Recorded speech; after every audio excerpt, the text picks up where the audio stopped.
Teman-teman, hari ini kita berada di Pantai Ulele, ya, Pantai Ulele, Banda Aceh.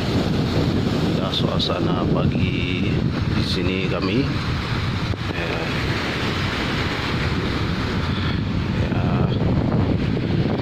suasana yang terbilang sekali.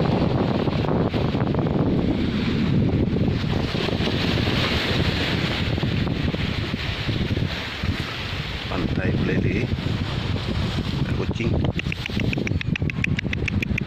Oh,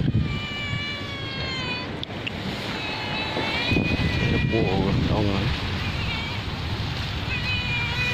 Ya, Pantai Ulele.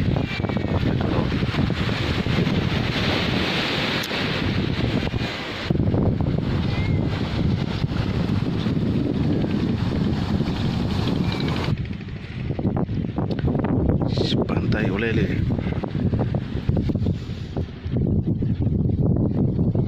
Nah, bak muda rekan-rekan, ya, jadi teman-teman ada bak muda.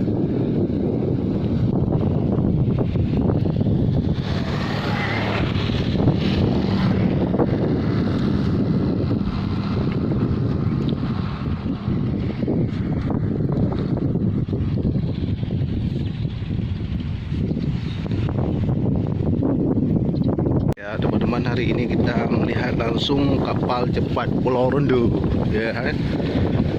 Si kapal cepat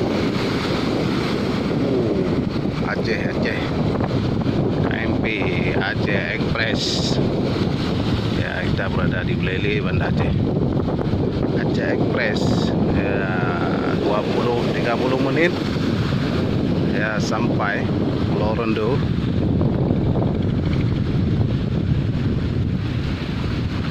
Ya rekan-rekan,